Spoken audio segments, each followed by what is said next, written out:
Please welcome Stephen Lang.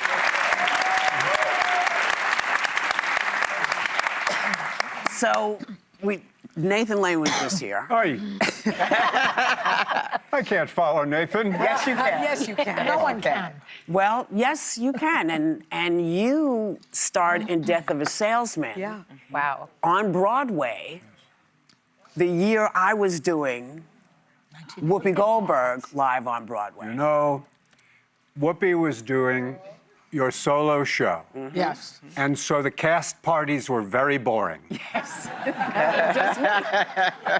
And so you came and you joined our merry little band, Yes, didn't you? yes. This was Dustin Hoffman and I saw that. No, yeah, Yeah. I saw that. A lot of people I did, was 5 years old. So was I. Oh, wow. Look at that. But that was, yeah, it was remarkable. Yes, I just ran into Nathan backstage, gave him a few tips. Oh, good. So, Stephen, in this new movie, The Optimist, which sounds like a very compelling film, you play this Holocaust survivor, Herbert Heller, who passed away in 2021 Correct. at the age of 92. Oh, wow. That is doing a Holocaust story is, to me, is a heavy burden for an actor. How did you navigate that? Tell Well, us.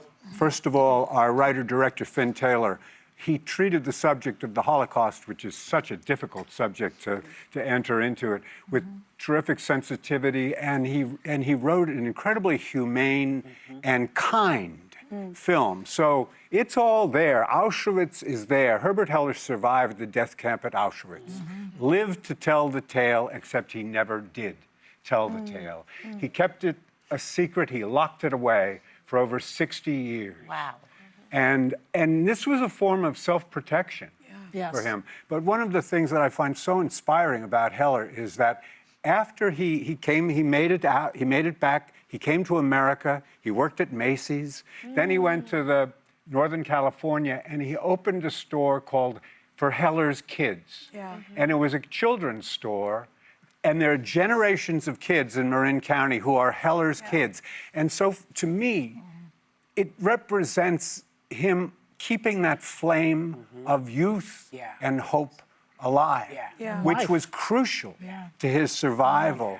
When we talk about, and it's called The Optimist, which is such a great title for this film, because what it is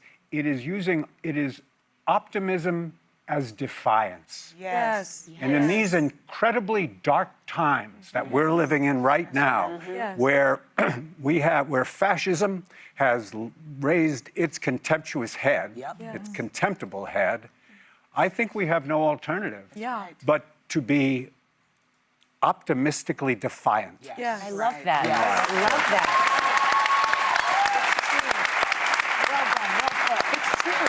I mean, many people will say joy is an act of resistance. Joy can be an act of resistance It at is. times like this. You just don't allow your spirit to be broken. Yes. You know, Yes. and what he's done in the writing, which is so smart, he took, so Herbert has harbored this secret, compartmentalized it for over 60 years, and he is able to open up to a teenage girl, late teens, 17, 18 years old, who has her own trauma, her own catastrophe, which has to do with a suicide pact, a failed suicide, and another suicide that did happen.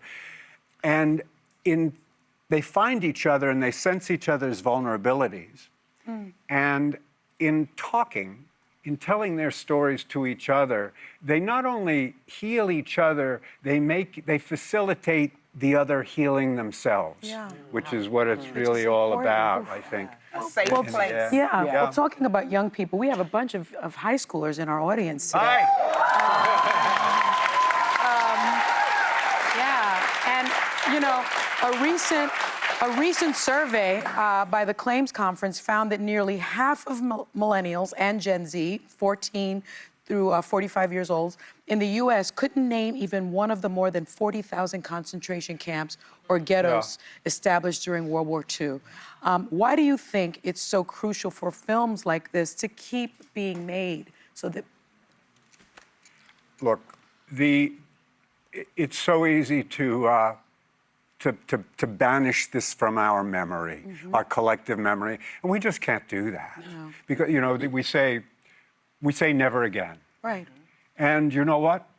it could happen. Yeah. It's so important that these stories be told. And of course, the survivors of the Holocaust are getting to be few and far between Right. But as there's a time lot advances. of footage. There's a lot of footage. Yeah, but There's you a- know what, Joy? People don't, they don't believe, that's why we're having such trouble with this, because young people are not taught the way we were taught. Yeah. Our fathers came back from those wars. They told the stories, and we saw the story. We saw the story of Anne Frank. Yeah. You know, we don't have a lot of And you that, have and we people have erasing deniers. history Well, we have actively. deniers. Absolutely. Yeah. And of course, Anne Frank, she said it so well, I think, and it should be a mantra for all of us. I still believe that people are good at heart. Yes. You know, after what she went through and what she suffered. And I think they are, you know. It might be wise. I mean, yes, young people are not learning what we need to be teaching, and I think maybe we should be devoting more dollars to education Yeah. than to. I think, you know, That part. I think it's more important to support schools than to bomb them. Yeah, Yeah. that's Frankly. right. Absolutely. It's my personal opinion. Absolutely. Sorry. The understatement of the week. Sorry. No, that's okay. That's okay. This is where you say it so that we can pick up that torch with you. So it's Yeah. okay. It's okay. It's okay. It's We okay. like that. But I got to ask you about Avatar. Okay, so your character, what's his name? Colonel Miles Quaritch. Yeah, Quaritch. Okay. You've been playing this guy for what? Over 17 15, years, 17 years? Okay, so is this role, was it a major impact in your career? Nah, just another. Just a little thing. No, you're kidding. It was a huge thing for me. It was such a privilege to be part of the franchise I get. I love the role. Yeah. I love my colleagues, starting with Jim Cameron and just a tremendous cast and crew. We've been together for a long time now, and hopefully we'll continue. Notwithstanding the fact that at the end of Fire and Ash, I went plunging over the side.